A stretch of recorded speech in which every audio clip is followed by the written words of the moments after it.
And it's the right time now to take a deep breath and 4 days and think a bit about like how are we going to manage this? Like what does this actually mean? How are we going to guide this in the right direction? So yeah, I'm not here today to announce that we've created human level AGI and unveil it upon the world. So sorry to disappoint everyone, but you know we could be there in 2, 3, 5, 7 years, and I think we want to get just a little bit in advance of that and think through how we want to guide this, how we want to govern it, at least during its early stages. Are we architecting it right? Are we teaching it in the right way?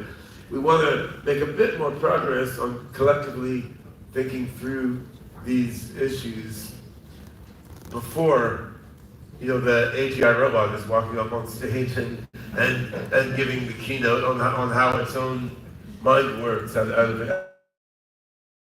its own understanding. And this may not be that long from now. And so I was very excited to be able to gather together at this event face to face, and then also a whole bunch of additional people at the online portion of the event. Gather together a bunch of people who have been thinking about these sorts of issues, each person in their own way, for a substantial period of time. Because what we see now in the world is a lot of people who are newly thinking, whoa, AI may actually work sometime. Oh no, what's going to happen? Is it going to be the Terminator? Is it going to take all our jobs? What? I don't understand. And that's understandable. These are big things to confront in your mind. On the other hand, while technology is doing new things all the time, these are not totally new ideas, and many of the ins and outs of AGI and its implications have been thought through by many people over a substantial period of time. And I think we can bring to bear a bunch of the previous thinking and understanding on these topics to deal with the current situation. I mean, we're probably not going to solve all the critical problems relating to creating beneficial AGI in the next 4 days. I mean, if we solve anything, I'll be pleasantly surprised. But my hope, at least, is we can connect together different people who have been thinking and acting on related issues for a period of time, and sort of form some new connections, clusters, and networks, so that we're then better prepared as a community to deal with things as they unfold over the next few years. So actually, I didn't talk about this nice picture here. So I'm not sure where we are in here, but I wanted to show this picture just to highlight, like, whether we're 3, 5, 10, or even 50 years away from creating human level AGI. I mean, that is a blip on the timescale of human history, let alone on the timescale of what we understand as the history of our physical universe, right? So from a certain perspective, okay, AGI isn't here yet. Like LLMs, which are in some ways the smartest AI systems we have, are really dumb in many ways.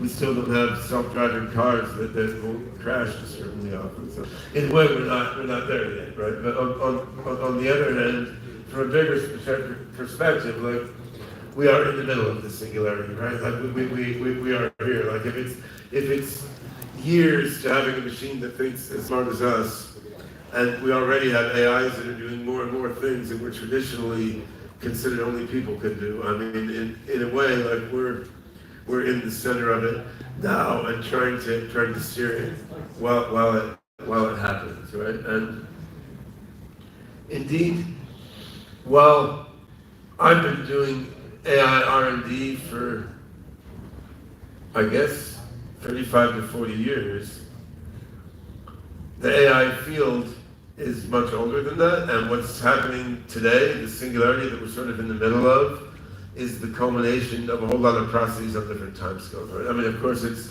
the culmination of the crystallization of matter after the Big Bang and all that, and the culmination of the emergence of life on Earth out of the primordial soup. But if we want to look just in the AI field, you know, the ancient Chinese claimed to create intelligent walking robots many thousands of years ago. We haven't unearthed any of them yet, so it's not clear how well they actually function. But around 1,000 years ago in the Islamic world, we had apparently like water wheel powered humanoid automata doing things. So the medieval Muslim analog of a Sophia robot and so forth. So the idea that you can do what people do with a mechanical contrivance has been around quite a long time. I mean, the modern approach to AI, I personally tend to trace back to late 1940s, when Maria wrote Cybernetics. I mean, this was about 10 years before the term about 10 years before the term artificial intelligence was coined in the late 50s at Dartmouth College. But even before the name AI was there, we had, you know, control and communication in the animal and the machine.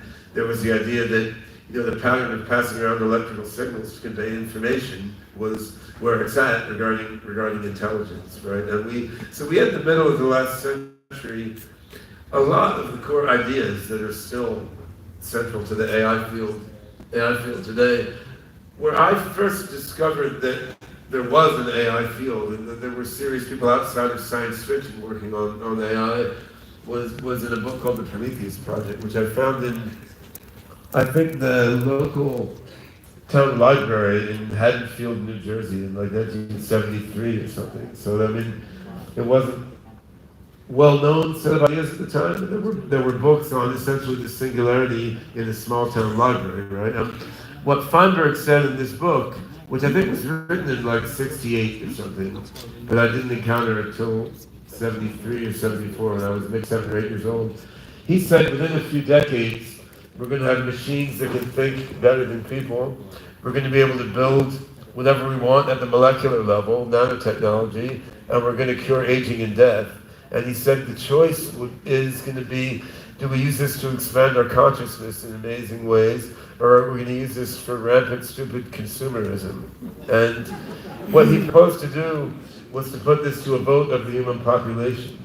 So he wanted the UN to go out to every rural village and every city, and he wanted the UN to poll everyone as to sort of what ethical direction we should push AI, nanotechnology, and life extension, right? And so I read this when I was 7 or 8 years old. I thought, well, this is very interesting, right? And I tried to talk to people about it, and everyone thought it was insane and it had no meaning. But I'm like, wait, this is like a physics PhD from Princeton University, right? So he's not totally just blowing smoke. But these ideas were around a while, and I was talking about this book with Jerry Glenn, who's here at this event, and I was impressed. He actually knew Gerald Feinberg. They were involved in World Future Society and similar gatherings back in the 70s. Now, around the same time, you had similar train of thought going forward in Russia. So Valentin Turchin,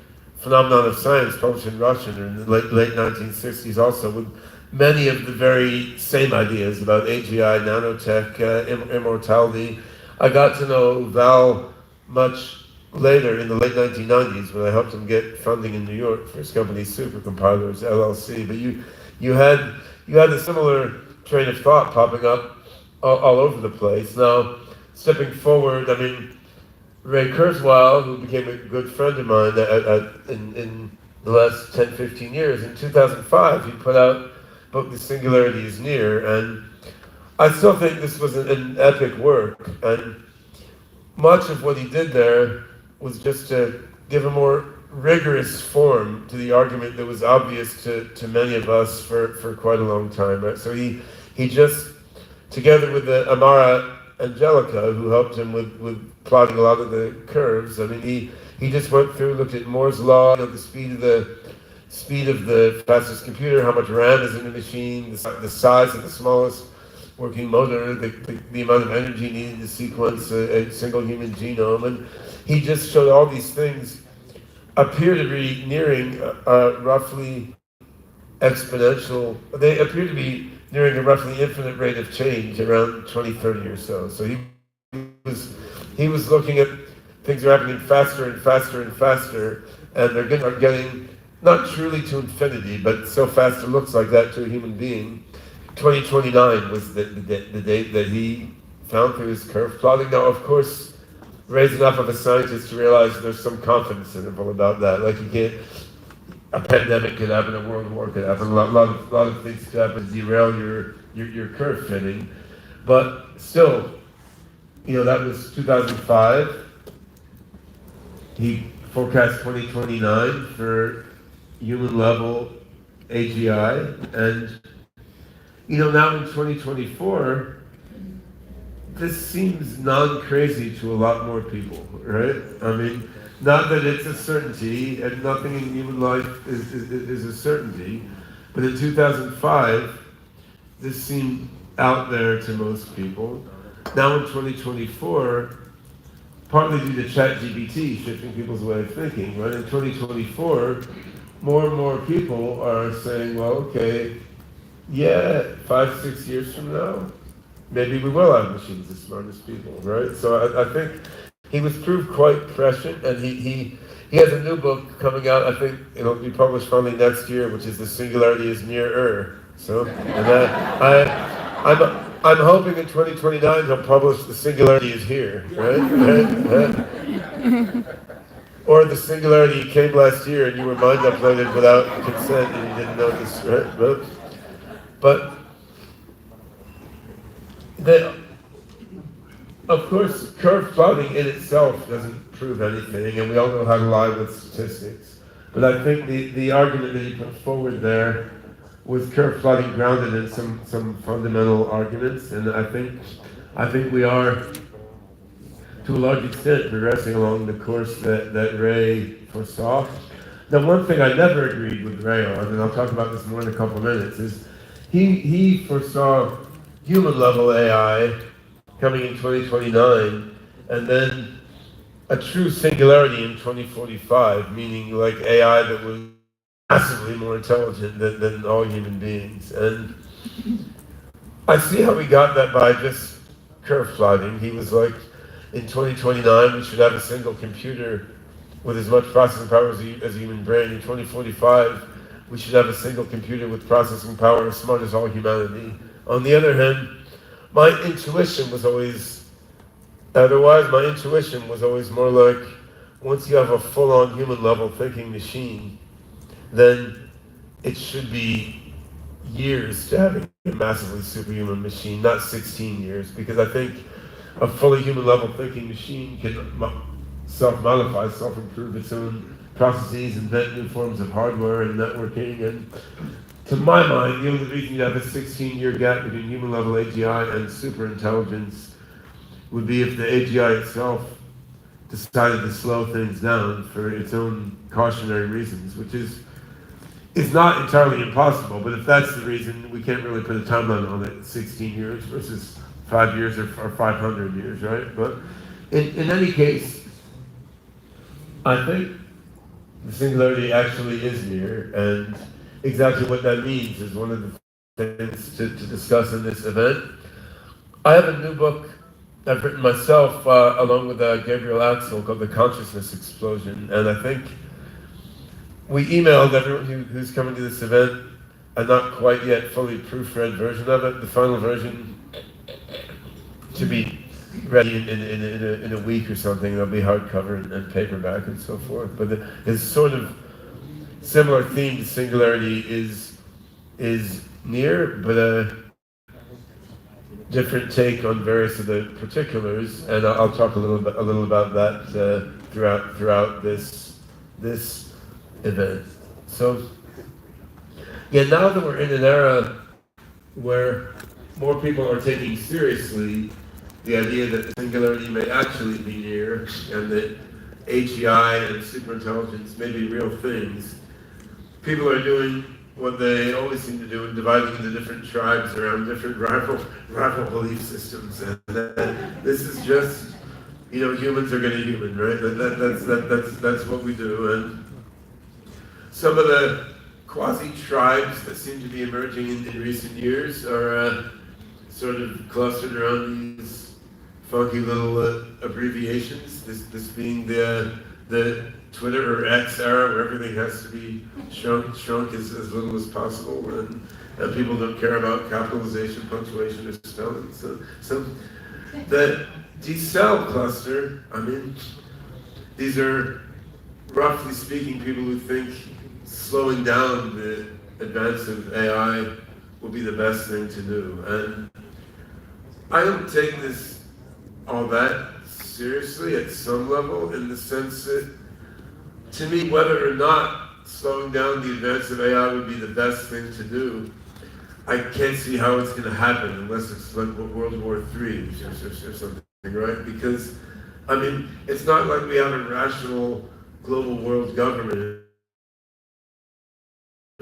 that can just decide, like the Amish do or something, can just decide like, well, we should take this a little slower and rationally consider step by step. I mean, in reality, you know, geopolitics is insane, and we have trade wars and actually physical wars where we're just shooting and blowing up innocent people all over the planet. Like it seems not likely to happen that there's a global agreement that's actually adhered to in a meaningful way to slow down AI development, because AI is yielding a lot of economic value across the board.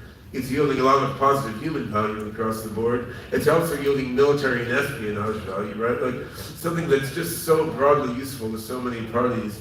There's not much precedent for voluntarily choosing to slow something like that down. It's not like nuclear bombs or biological weaponry whose only use is to kill people, right? I mean, this is something that's tremendously beneficial and positive, right? So, at the other extreme, we have what's thought of as a EAC, effective accelerationism. And I mean, this is the sort of opposite perspective, which is let's speed up the path to very powerful AI as much as possible because it's doing good for everyone. And at the simplest level, I can't really argue with that as a first approximation. I'd say the flavor of the EAC movement is sort of like Silicon Valley Uber alles, right? So I mean, it's sort of like U.S. big tech companies are doing a pretty good job of providing us with cool products. AGI will be the next cool product in the list, so let's just roll with it. And I don't think that's the worst possible thing that could happen, but there's a alternative acronym DAC that was put out by Vitalik Buterin, the key founder of Ethereum, which stands alternately for decentralized accelerationism, defensive accelerationism, and I find myself more attracted to that cluster, where I think, all in all, accelerating the progress toward AGI is probably the best thing to do because of all the good that AGI can deliver. But yeah, we don't want the power over AGI to be concentrated in any one party or small group of parties, and we do want to pay attention to various bad things that could happen, mostly because of people doing stupid or malicious things, and be a bit defensive while we move forward rapidly, right? And of course, none of these are well-defined things, and we may be on to different memes by next year, but it's still interesting to see the way that the landscape of perspectives is sorting out right now. And I mean, the reason we're seeing so much attention here, obviously, is because we seem, in many people's perspective, to be somewhere in the middle here, right? Like if we look at, okay, AI has been around a while, there's been commercial AI products doing useful things for many decades. We don't yet have a system that can generalize and imagine and leap beyond its programming and training in the way that human beings do. On the other hand, there's various lines of evidence suggesting that we're getting there, right? And then from there, from AGI on to superintelligence, seems like it might not be that far. And there's a lot of issues that worry people here, as well as a lot of things that excite people, right? I mean, you can make a lot of money. You can solve most problems that trouble humans. You can potentially cure material scarcity. On the other hand, yeah, there's biased machine learning models. There's the potential of widespread unemployment. There's potential military and espionage uses. But I think the worry that cuts people sort of deepest is thinking about, okay, if the AI really gets smarter than people, like then what happens? And though, to my befuddlement and amusement, there are serious, very intelligent people thinking about ways that humans can sort of control superhuman AI. And I mean, I think you know, we're not going to control superintelligence. I mean, I'm sorry to be the one to let you in on this. I mean, we're not going to control superintelligence any more than my pet toy poodle is going to control me. I mean, it's not going to happen, and that's. I mean, we're not really in control of ourselves or our society now, either, if you look at it. So it should hardly be surprising. If you ask a slightly less stupid question, I mean, how can we guide the transition to superintelligence and from AGI on to superintelligence? That's not so obviously hopeless, right? I mean, it could be that there's just some attraction that's going to pop out, and almost no matter what we do, superintelligence is just going to happen how it happens. But that's not certain. There may be many different sorts of superintelligence. There may be pathways to superintelligence that involve joy and compassion, and pathways that involve a lot of suffering en route, right? And we may be able to guide the path to superintelligence. And if you want to simplify it tremendously, I mean, if we